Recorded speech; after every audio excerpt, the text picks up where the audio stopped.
Now, Rock Talk with Mitch Lafon. Welcome to this episode of Rock Talk with Mitch Lafon. Joining me on the phone, as always, it is Sir Alan Niven. Bonjour, Monsieur Niven. How are you? I am good. I hope you had an excellent holiday.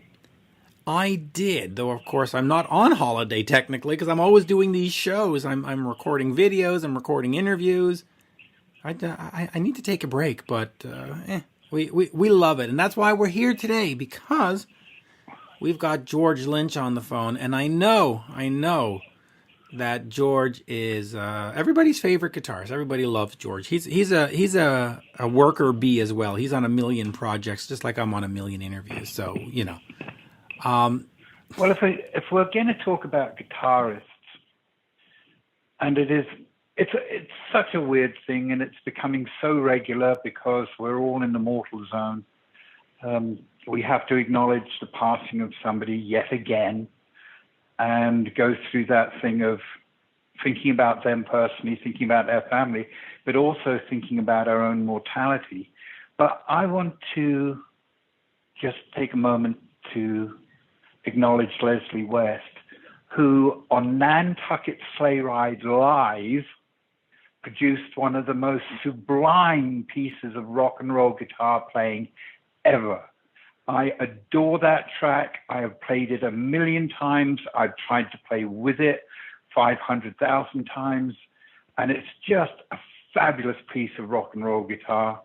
And therein is Leslie's immortality. Absolutely. Leslie was terrific. And what folks don't realize is that about 2 weeks before he passed, you and I had been on with his publicist trying to get an interview, and we were actually in the process of getting one booked because you got to talk to Leslie. You know, he's one of those. And I've got a Michael Schenker interview coming up on January 6th, which was recorded at the beginning of December, but the record company said, or the publicist said, it's on embargo. You cannot run it until January 6th. But Michael Schenker released a statement on Leslie's death, and I'm just going to take a second to read it.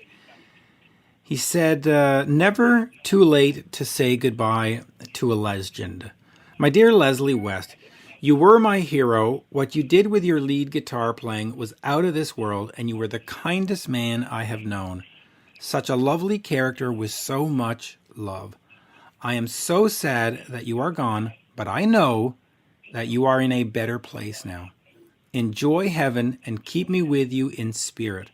I am looking forward to meeting you, I guess he's trying to say, when my time comes. We will make heavenly music together. See you then. I will never forget you, my hero. I am your little brother. Thank you for what you have done for me. Rest in peace, my dearest friend.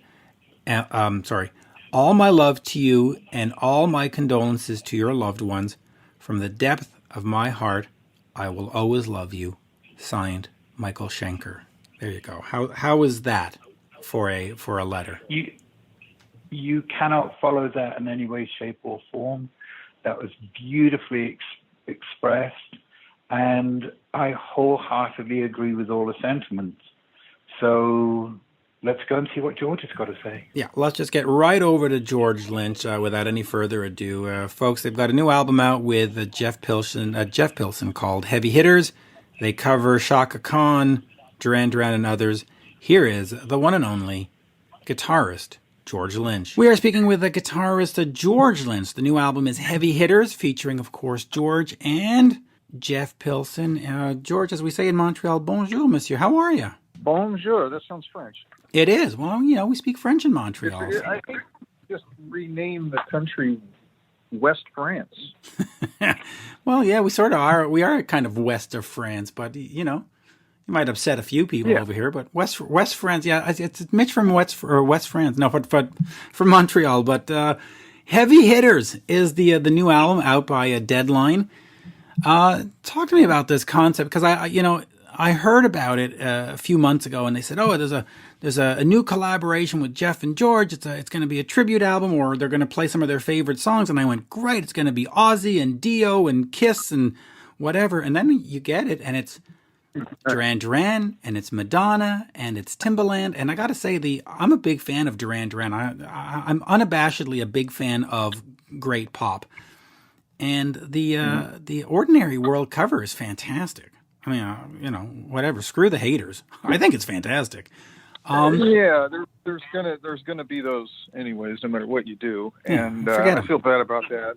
I've read some marginal reviews and good ones as well, like you always do. But I try to take the good ones seriously and marginalize the other ones.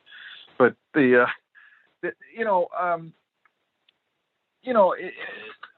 it's tricky when you're doing covers because there's so many different ways you could approach it. I mean, that potentially you could, you can do things to the songs where they're almost unrecognizable, I imagine, and I think that would probably make the critics really happy.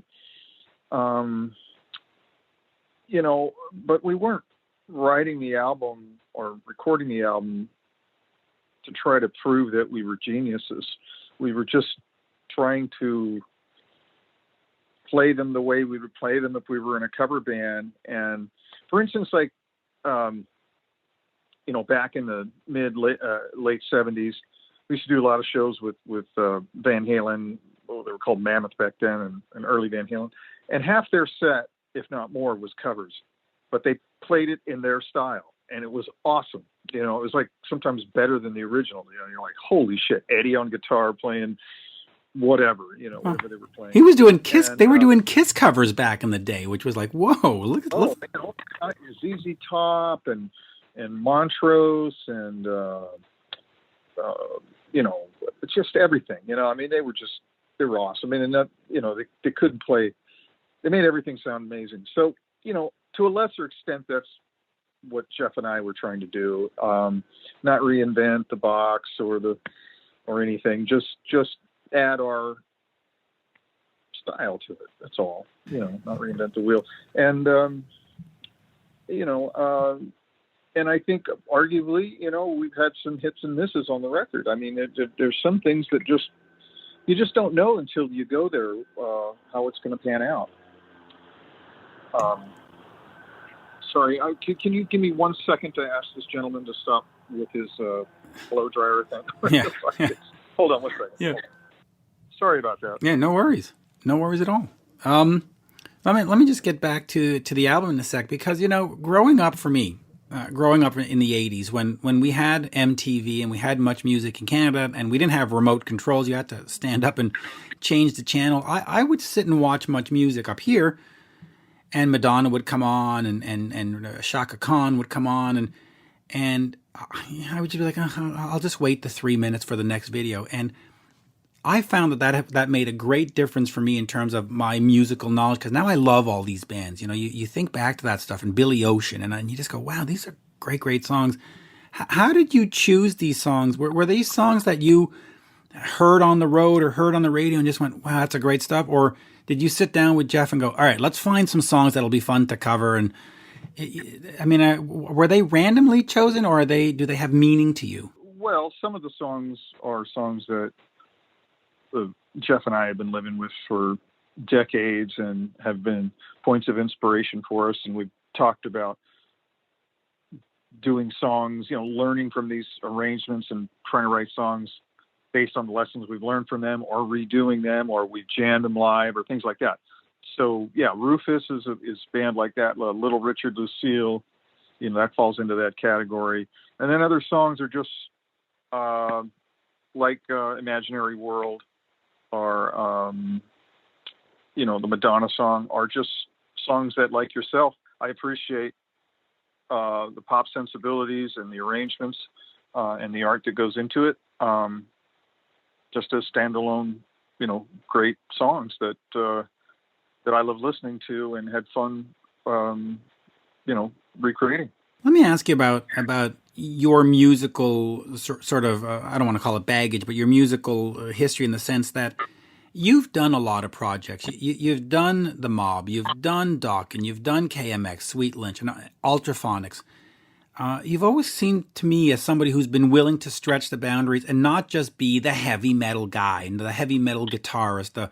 You know, how important is it for you as an artist to go explore these different avenues and explore different music and not say to your fans, I'm a one-trick pony who can only do Dokken songs. I'm a multi-layered guy who can do anything. Well, I don't do outside projects or any project for that reason. That's not my inspiration, is to prove anything as far as my ability to go work outside the box. But I've thought about that. I'm sure all my contemporaries have too, or most of us have thought about the idea of, well, let's reinvent ourselves in all kind of genres and prove that we're we can master all, the blues and pure jazz and classical and country, and you know what I'm saying? So I haven't done that. Everything I've done is in the rock world. It's just little different flavors, I would say. So for instance, I'm just finishing up a record now, and the project is called The Banishment, and it's industrial-esque, I like to say. It's not really pure industrial, it's not ministry, but it's kind of in that vein, because I really enjoy that kind of music, and have felt that there's been like maybe a little bit of hole in that genre where there hasn't been a whole lot of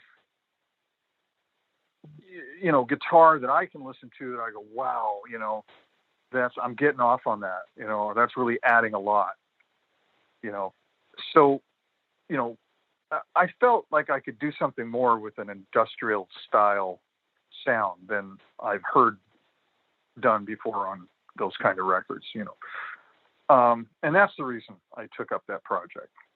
Whether I was successful at it, I don't know. We'll see, but see what people think. But yeah. Who's the Banishment with? Is it just you? Is it? Are there name players in there other than you? Or what is exactly the Banishment? The Banishment is. We've been working on it for 7 years, and when I say we, is basically the two of us. It's a gentleman named Hayes. He's a programmer, co-writer, engineer. Keyboards. He plays the machines, and then we were working with Tommy Victor from Prong for a while. He sang on 2 songs, and now we have a singer. His name is Devix, Devix, and he's fantastic. And he comes from that ministry camp, and so we're just, as I said, finishing it up. So no, there's not any what you would say, quote unquote, big names in there, but great. I'm in great company. These guys are really heavy and, are masters at what they do. And it's just, it is very different from what I'm used to doing. So exciting for me. It sounds exciting to me too. So let me ask you about this, because so many bands, especially from, the 80s and 90s, they go out and tour and they do their 15 greatest hits and they do, the rock and roll roadshow 15 times over. You're not one to do that. You like to make new music. You like to push the envelope. Why is making new music so important for you? Why not just go do, hire a couple of guys and go do Dokken 2.0 and do the 15 big hits? And, why is it important for you to keep moving forward and not just rely on what was 30 years ago? Well, in a sense, music that's 3.5 decades old can have a certain deadness to it, especially after repeated playings and listenings, for both myself and for the fans. And how many times can you listen to a band play the same song? I mean, how many times you want to go to a concert and see?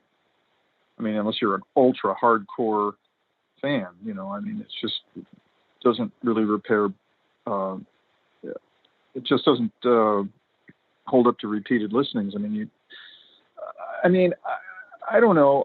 I think that it's healthier for everybody involved to have the music come from a place of immediacy, something relevant to where we are now. Self-included, if I'm creating something or composing something or performing something. And for the listener who's watching, it's kind of sad to watch something that's dead.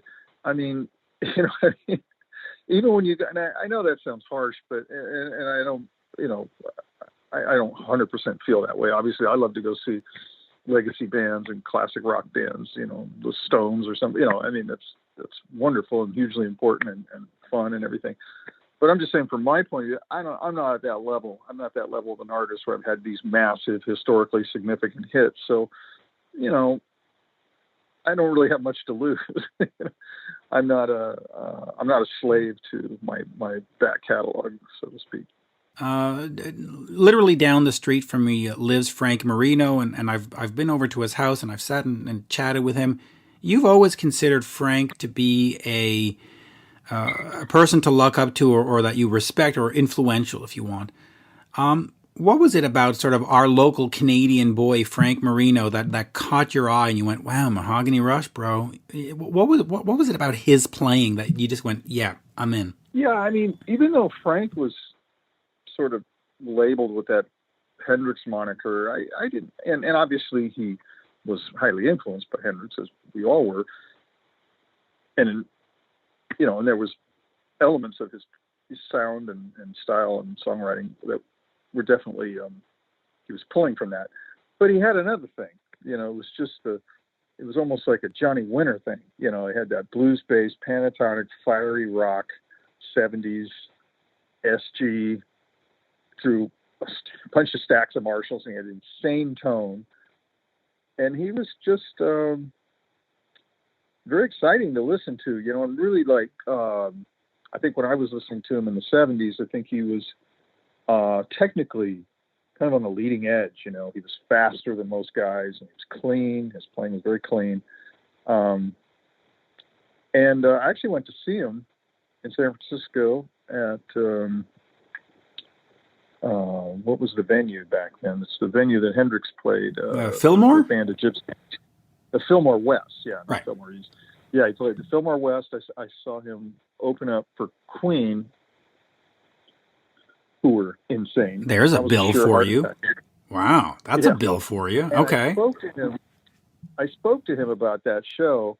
I called him on the phone for some reason. I was working on a tribute record, a Frank Marino tribute record. I had some questions for him. So we talked for a little bit, and I just mentioned that show, that I'd seen that show. And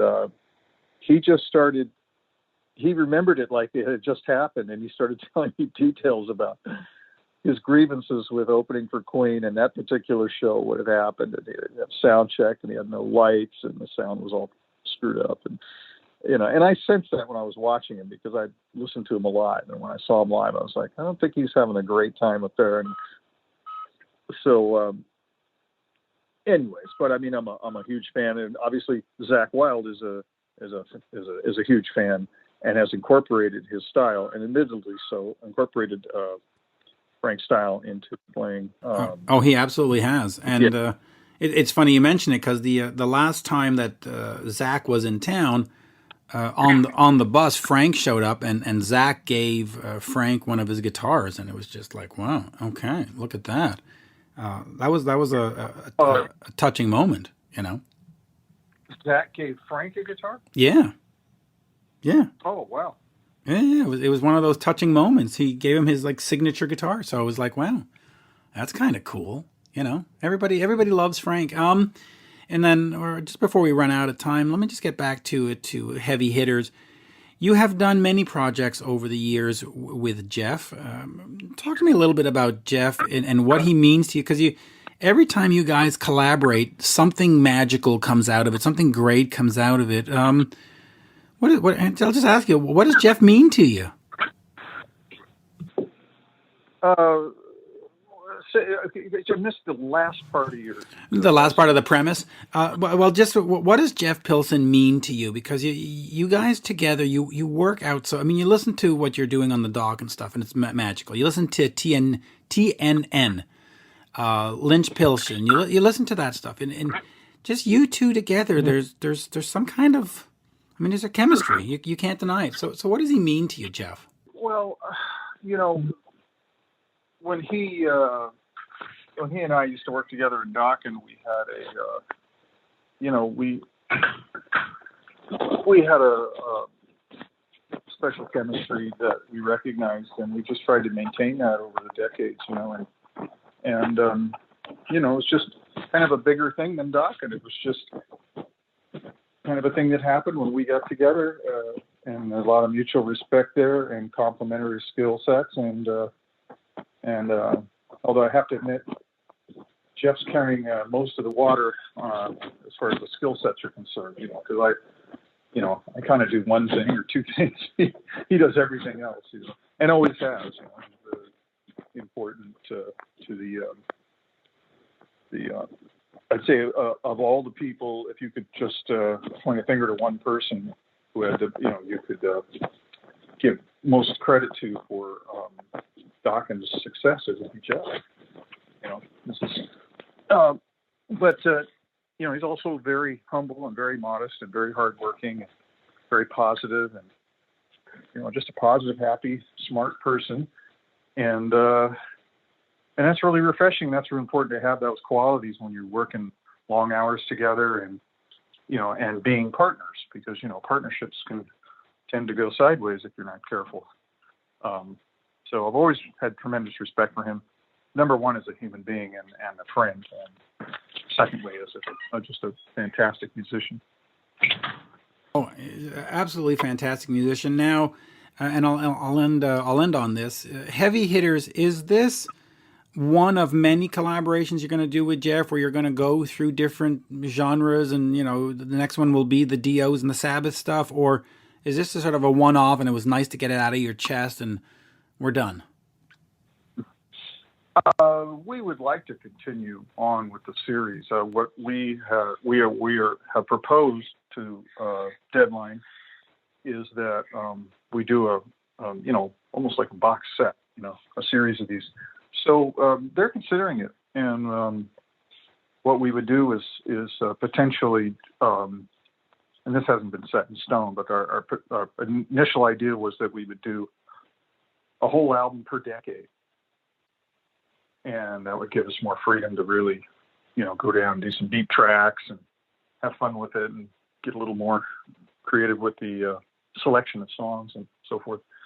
But that, remains to be seen whether that'll happen. And it's probably a little bit of a Hail Mary, but, we're keeping our options open. And we just did finish up and deliver another record called The End Machine, too. So that I know we were going to talk about every project I'm involved in, but, that's Jeff and I as well. Wait, so is that The End Machine number 2? Because you did the one last year. Yeah. Oh. Yeah. We just finished it, delivered it. Robert Mason on vocals, and instead of Mick Brown retired. We're using his brother Steve Brown, who's fantastic, a little bit younger than Mick, but same style. And it came out fantastic. I think it's a better record than the first one. Oh, wow. A little more song-oriented, a little more Dokken-esque, I would say, but really, really. That's terrific really news. The End Machine, and I'll say this just straight up, was one of the best albums of 2019. I mean, it was a top 5 best of album for 2019. So when does End Machine 2, for the lack of a better word, come out? Do we know? Do we have a plan? They did tell us, but I just off the top of my head, I can't remember. I think it's well, how about this? Yeah, first quarter, second quarter. I mean, are we talking late spring? Wow, that's great. Second quarter, yeah. Oh, that's great. And Steve is taking over for Mick. And I mean, Mick has been. I don't think he's been vocal about it, but I think we know that he's had some back issues and stuff, and so now he's just sitting in Arizona enjoying his time off, which, after all these years, well deserved. Yeah. Well deserved. Yeah, right. I mean, he has no obligation to anyone except himself and his immediate. So I respect him for that. That's a hard thing to do, because you may feel like you're letting people down, fans, bandmates, all that sort of thing. But drumming is not an easy thing to do, especially when you're like Mick and you're hitting really hard. And, it can tend to lead to a unhealthy lifestyle, and traveling certainly will beat you up, especially when you get older. So all those things, I get it. I mean, I feel somewhat the same way, to a lesser extent myself with this pandemic that we're dealing with, and the cessation of all touring.